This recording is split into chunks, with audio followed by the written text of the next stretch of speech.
माननीय दीना फाना के जयंती के अवसर पर केंद्रीय प्रतिनिधि सभा बहुजन मुक्ति पार्टी का नई दिल्ली में कार्यक्रम आयोजित किया गया था। साथियों, यहाँ पे बहुजन मुक्ति पार्टी को पूरे देश भर में बेहद मजबूती में लाने के लिए और देश की सबसे बड़ा रूलर और विपक्ष पार्टी बनाने के प्रयोजन से यह कार्यक्रम रखा गया था। और माननीय प्रविंदर प्रताप इस कमान को बड़ी ज़बरदस्त तरीके से संभाले हुए थे साथियों। और प्रतिनिधि साथियों के द्वारा इस वक्त कमान संभालने के लिए माननीय दास राम नायक साहब को राष्ट्रीय अध्यक्ष बनाया गया। सर्वसम्मति से इन्हें राष्ट्रीय अध्यक्ष बनाया गया और दास राम नायक बेहद ही डायनामिक और अग्रेसिव लीडर पर्सनालिटी हैं और इनकी वर्किंग स्टाइल है बहुत ही ज़बरदस्त है। देश भर के प्रतिनिधि साथियों में अच्छा खासा उत्साह का माहौल देखने को मिल रहा है। और साथियों, मैं आप लोगों को बताना चाहता हूँ, आने वाले समय में बहुजन मुक्ति पार्टी देश में रूलिंग और अपोजिशन में बहुत ज़बरदस्त रोल निभाने वाली है। और इससे कॉन्स्टिट्यूशन के अंदर में जितने भी जो लोगों को मौलिक अधिकार मिले हुए हैं, ये अक्षरशः लागू करने के लिए कामयाब होंगे। और यकीन माना जाए कि ST/SC OBC समाज के अंदर में जो गैर समानता है वो सारी चीज़ें यहाँ पे ख़त्म होने वाली हैं। और ये चीज़ें के लिए आप लोगों को साथ सहयोग और इसको स्थापित में काम करना चाहिए। साथियों, इस वक्त आप देख रहे हैं माननीय दास राम नायक साहब को, बहुजन मुक्ति पार्टी के नवनिर्वाचित राष्ट्रीय अध्यक्ष हैं। सर, आपसे एक सवाल है सर कि अभी बहुत सारे जो लोगों का कहना है नेगेटिव टिप्पणी कर रहे थे कि बहुजन मुक्ति पार्टी अभी तक 10-12 सालों में एक विधायक भी चुन नहीं पाए, सांसद भी चुन नहीं पाए। सर, इसके बारे में आप क्या टिप्पणी करना पसंद करेंगे? भाई, हमारा संगठन गांव तक है, मगर हमको ब्रेकअप है EVM इलेक्ट्रॉनिक वोटिंग मशीन, इसलिए हम सक्सेस हुए। EVM मशीन हटाओ, हम लोग MLA MP चुन के अभी पार्लियामेंट असेंबली में जाएंगे। सर, ये बहुत सारे लोगों की शिकायत पिछले समय सुनने को आया था सर कि EVM मशीन के वजह से जो फ्री फेयर एंड ट्रांसपेरेंट चुनाव नहीं हो सकता है। तो इस संदर्भ में अभी एलन मस्क का, अमेरिका के जो राष्ट्रपति हैं डोनाल्ड ट्रंप का बहुत बड़ा मैसेज अभी आप अखबार में अक्सर देखने को, इलेक्ट्रॉनिक मीडिया में देखने को मिल रहा है। लेकिन माननीय वामन मेश्राम साहब 2014 से लगातार इसके संदर्भ में बोल रहे हैं। तो सर, आप इसको किस रूप में देख पा रहे हैं? देखो, पूरा दुनिया में इलेक्ट्रॉनिक वोटिंग मशीन के बारे में उसमें घोटाला होता, टैंपरिंग होता बोल के मेश्राम साहब पहले मुद्दा उठाया, 2014 से उठाया। सुप्रीम कोर्ट को गया, हाई कोर्ट भी गया और जनता में भी गया। उसका EVM हटाना बोल के उसका विरोध में सारा देश भर में परिवर्तन यात्रा भी किया, कोई नहीं किया। अभी धीरे धीरे पब्लिक एजेंडा बन गया। EVM का विरोध में मेश्राम साहब जागरूक किया, परिवर्तन यात्रा किया, सुप्रीम कोर्ट गया। उसके बाद में क्षत्रिय दल, मायावती, अखिलेश यादव, KCR, चंद्रबाबू नायडू, अभी भी लालू प्रसाद यादव अभी बोल रहे विरोध में, शरद पवार अभी बोल रहे, अभी राहुल गांधी भी बोल रहा कर रहा नहीं। अभी ट्रंप और एलन मस्क अभी बोले, मगर हमारा वामसेब का राष्ट्रीय अध्यक्ष 2014 से ये मुद्दा उठाया। बहुत मेश्राम साहब को बहुत धन्यवाद कहते हैं हम लोग। हाँ सर, पिछले समय पे बहुत सारे राज्यों में विधानसभा का चुनाव हुआ सर, और विधानसभा का चुनाव लड़ने वाले और लोकसभा का चुनाव लड़ने वाले लोगों को जो बहुजन मुक्ति पार्टी से चुनाव लड़ रहे थे सर, उनका AV फॉर्म को निर्वाचन आयोग रिजेक्ट कर दिया सर। और वहाँ का जो कलेक्टर है वो एक कारण है। कोई हमारा संगठन में कोई गद्दार बाहर गया, वो लोग जाके RSS और BJP डायरेक्शन में इलेक्शन कमीशन में विरोध खड़ा किया। भाई, हमारा कमज़ोर है, हमारा इतना बड़ा संगठन है, पर RSS BJP को क्यों डर लगता? क्यों 2 साल हमारा पार्टी का ब्रेकअप किया इलेक्शन कमीशन में?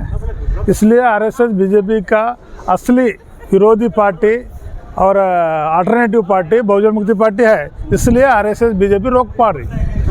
अभी वो रोक ख़त्म हो गया। दिल्ली हाई कोर्ट हमारा फेवर में जजमेंट दे दिया। अभी इलेक्शन कमीशन चुपचाप हो गया और हमारा पार्टी का पूरा क्लियर हो गया अभी।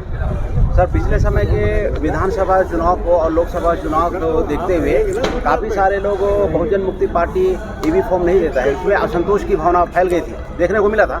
सर वो तमाम जो प्रदेश के लोग जैसे उड़ीसा हो गया, झारखंड हो गया, छत्तीसगढ़ हुआ, मध्य प्रदेश हुआ, जो अन्य प्रदेशों में चुनाव हुआ था, उन सभी साथियों को आप क्या संदेश देना चाहेंगे सर? हम सारा साथियों को दे सकते हैं, गद्दारों की वजह से, आरएसएस बीजेपी का वजह से दिक्कत पैदा होती है, अब क्लियर हो गए। अभी आने वाले समय में आपको ईवी फॉर्म मिल जाएगा, कोई दिक्कत नहीं रहेगा। आप लोग बहुत सब्र किए, उसके लिए धन्यवाद। सर अभी बिहार में अभी सर इलेक्शन होने वाला है अक्टूबर मंथ में, 2025 अक्टूबर मंथ में। सर इसको लेके बहुजन मुक्ति पार्टी की क्या रणनीति होगी सर? हमारा बहुजन मुक्ति पार्टी अभी हम लोग गांव गांव तक और बूथ लेवल पे हम लोग काम चालू है। हम लोग बिहार में हम लोग बहुत मजबूत से लड़ने का तैयारी कर रहे हैं।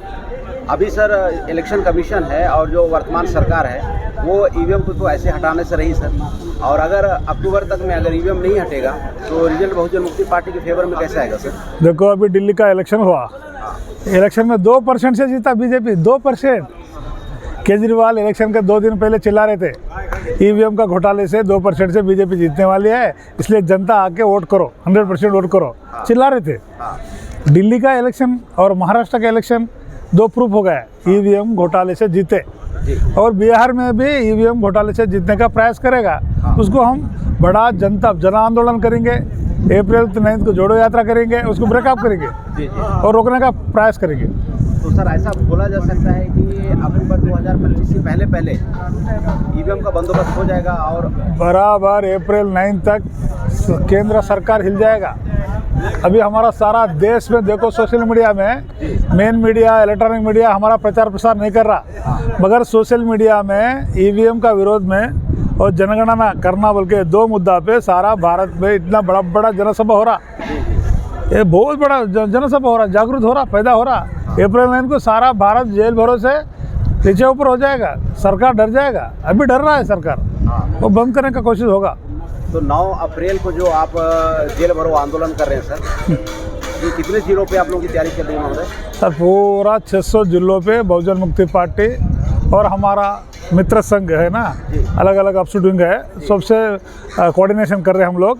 और दिल्ली में ईवीएम का विरोध में बड़े बड़े है सुप्रीम कोर्ट एडवोकेट, बड़े बड़े संगठन लोग से कोऑर्डिनेशन कम्युनिकेशन करके मेश्राम साहब सबको मूवमेंट में जोड़ रहे हैं। आप देख रहे होंगे सोशल मीडिया में पूरा भारत में कितना ईवीएम का विरोध में और बहुजनवादी लोग को इकट्ठा कर रहे हैं। मेश्राम साहब डे नाइट मेहनत कर रहे हैं, बहुत बड़ा एजेंडा हो गया है। यानी कि पूरी श्योरिटी के साथ में ऐसा बोला जा सकता है कि 9 तारीख की जो जेल भरो आंदोलन है ये भारत के लिए एक मील का पत्थर साबित होगा ईवीएम के विरोध में। जेल भरो आंदोलन अप्रैल 9 को ये बहुत बड़ा इतिहास का दिन बनेगा, मगर हमको मेन मीडिया, इलेक्ट्रॉनिक मीडिया हमारा साथ नहीं दे रहे। Main media, electronic media RSS BJP का कंट्रोल में है, वो एक दिन में हमारा वार्ता प्रचुर करेगा ना, उसी दिन बंद हो जाएगा। तो भी हम लोग सोशल मीडिया का माध्यम से और प्रचार से हम अप्रैल 9 को ईवीएम का विरोध में बहुत बड़ा आंदोलन करने वाले हैं और सारा भारत में भी प्रचार प्रसार हो गया है। हाँ, आजकल सोशल मीडिया की वजह से काफ़ी जो अवेयरनेस है बहुत ही अच्छे तरीके से हो पा रहा है, और ऐसा भी देखने को मिल रहा है कि 9 तारीख के भारत बंद को काफ़ी हद तक समर्थन मिल रहा है लोगों का। आप बोल रहे तो सही है, धीरे धीरे electronic media, print media, RSS BJP का धीरे घट जा रहा। हाँ। अभी धीरे आगे दुनिया में social media, Facebook, Twitter, WhatsApp, social media आगे यूट्यूब चैनल आगे आ रहे। ये लोग ईमानदार से हमारा एजेंडा मुद्दा को उठा रहे। आने वाले समय में ये मेन मीडिया हो जाएगा और हमारा मुद्दा भी सारा घर तक पहुंच जाएगा। सर अभी मैंने अंदर सभा जब हो रही थी सर, तो मैंने सुना केंद्रीय कमेटी महासभा के द्वारा वहाँ पे एक बात रखा गया था सर, प्रतिनिधि महासभा के द्वारा, कि अभी हम लोग 3 महीने के अंदर में 1 करोड़ से ज़्यादा लोगों को हम लोग शामिल करेंगे बहुजन मुक्ति पार्टी में। तो 3 महीने में क्या संभव है सर? अभी दिल्ली में ये मीटिंग में, बैठक में हुआ, 3 महीने में हम लोग करेंगे, बराबर करेंगे। नहीं, हमारा समाज है ना, हम जाके हमको रिसीव कर लेते, वो हमारा DNA है, हमारा समाज है, क्यों नहीं करेंगे? हमारा समाज का एजेंडा है, इसलिए हमको रिसीव करेंगे और हम मेंबरशिप भी सक्सेस होगा। जी सर, पिछले समय पे आप तेलंगाना प्रदेश में आपने चुनाव को नेतृत्व किया था सर, चुनाव को आपने लड़वाया था, विधानसभा का इलेक्शन था सर। तो उस विधानसभा में जो आप लोगों को अनुभव हुआ सर, वो अनुभव थोड़ा साझा करेंगे सर आप? हमें तेलंगाना में 119 विधानसभा है, उसमें 50 एमएलए विधानसभा में खड़ा हुए हम लोग, जी। और लगभग 12 पार्लियामेंट में भी खड़ा किए। हम लोग गांव तक प्रचार प्रसार किए, सभा किए, हमको 2000, 3000, 4000 वोट मिले और हमारा पार्टी जनता में इंट्रोड्यूस हुआ। जी। हमारा पार्टी धीरे धीरे बहुजन मुक्ति पार्टी का एजेंडा और पार्टी का झंडा जी। घर घर तक लेके गए, हम लोग सक्सेस हो गए। हाईएस्ट वोट क्या मिला था सर? 5000, 6000 तक मिला। और सर वही अगर बैलेट पेपर में हो जाए तो क्या सीन हो सकता है? अरे बैलेट पेपर में लोकल बॉडी में इलेक्शन किया, हमारा 2 जीते, मंडल परिषद और जिला परिषद सेकंड आया बैलेट पेपर से करने से। अच्छा। हाँ, हम लोग रिजल्ट हम लोग लाए ना। जिला परिषद तो सर वो डीडीसी हो गया, और ये जो मंडल परिषद ये क्या होता है? जनपद मंडल परिषद एमपीटीसी बोलते हैं इसको। 5 ग्राम पंचायती का एक एमपीटीसी रहता, अच्छा। Member of territorial member. अच्छा, उसको सर छत्तीसगढ़ में बीडीसी बोलते हैं। हाँ। और हाँ, हमने भी देखा इस बार कि जब बैलेट पेपर से जब त्रिस्तरीय पंचायत का चुनाव हुआ छत्तीसगढ़ में, तो बीजेपी और कांग्रेस समर्थित प्रत्याशी को डीडीसी प्रत्याशी जो हमारे विचारधारा का है उन्होंने हराने में कामयाब हुए, जहाँ पे दोनों शक्ति लगा रहे थे। तो बैलेट पेपर में सीन अलग हो जाता है, ये देखने वाली बातें हैं। यानी कि आप सर राष्ट्रीय अध्यक्ष के तौर पे आपकी अभी जो प्राथमिक जिम्मेवारी होगी ईवीएम को हटाने में, वो किस तरीके से आप करने वाले हैं सर? अभी हम बहुत तेजी से जोड़ो यात्रा का कार्यक्रम चला रहे ना, बहुजन समाज जोड़ो यात्रा। हाँ, बहुजन समाज जोड़ो यात्रा का। और यही मुद्दा, पहले मुद्दा ईवीएम, सेकंड जनगणना और लोकल का मुद्दा कोई एक ऐड करके हम लोग सारा भारत में डेली वाइज प्रोग्राम चालू है। ये हम अप्रैल 9 तक हमारा पार्टी नंबर 1 पार्टी हो जाएगा देश में। जी जी। बीजेपी कांग्रेस को वो नींद नहीं आएगा। को है बीजेपी कांग्रेस का डेथ वारंट है हमारा ईवीएम का मुद्दा। जी जी जी। बीजेपी और कांग्रेस का डेथ वारंट है ईवीएम मुद्दा। हम डेथ वारंट लेके जा रहे हैं हम लोग। हाँ। तो हमारे से कैसे लड़ेंगे? जी जी। नहीं लड़ेगा। यानी कि पूरे भारत देश में एसटी, एससी, ओबीसी की अगर एकमात्र अगर विकल्प है तो वो बहुजन मुक्ति पार्टी, ऐसा बोला जा सकता है? भारत में कोई बहुजन का राजनीतिक दल नहीं है, अकेले बहुजन मुक्ति पार्टी है। था, पहले था बहुजन समाज पार्टी, मगर वो आरएसएस बीजेपी की सरेंडर हो गया और बीजेपी का एजेंडा को सपोर्ट कर रहे। मायावती, बहन मायावती, वो बहुजन एजेंडा से हट गई, संविधान से हट गई। कोई देश में और अलग अलग क्षेत्रीय पार्टियाँ ना, लालू, अखिलेश, स्टालिन, ये अलग अलग पार्टियाँ हैं ना, वो लोग ईवीएम, ईडी, सीबीआई से डर के बीजेपी की सरेंडर हो गए। हम बहुजन मुक्ति पार्टी डरने वाले नहीं है। कोई ईवीएम, ईडी, सीबीआई हमको कुछ भी नहीं कर सकता। हम कोई डरने वाले नहीं है। तो हमारा मुद्दा, एजेंडा, हमारा पार्टी सक्सेस होगा। सर पूरे देश भर के जो वोटर्स हैं सर, जो क्षेत्रीय पार्टियों में और कुछ ऐसी पार्टियों में जो मैनिपुलेट करने का काम करता है, जो इन्वॉल्व है, ऐसे जो उसमें हमारे जो वोटर्स फंसे हुए हैं, वोटर्स को क्या संदेश देना चाहेंगे सर आप? वोटर हमारा जनता है, वो भ्रम में है, उसको राजनीति जागरूक कम है। हम लोग उसको देने वाले बना रहे ना, वो मांगने वाले हैं ना हमारा समाज अभी। हाँ।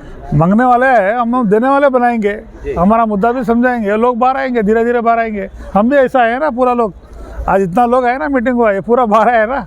अलग अलग क्षेत्रीय पार्टी में, नेशनल पार्टी में थे लोग, पूरा आ रहे बहुजन समाज को, बहुजन एजेंडा के लिए आ रहे लोग। जी जी। तो सर जैसे यहाँ पे एक चर्चा और भी हुआ था, जैसे कि संविधान के अंदर में जो हमें राइट्स मिले हुए हैं, वो राइट्स अभी तक अमल में नहीं आ पाया है। तो बहुजन मुक्ति पार्टी के भविष्य में सरकार बनती है तो इनके ऊपर में किस तरह से एक एक्शन होगा सर? भाई, संविधान, डेमोक्रेसी, लोकतंत्र को बचाने वाले वोट है।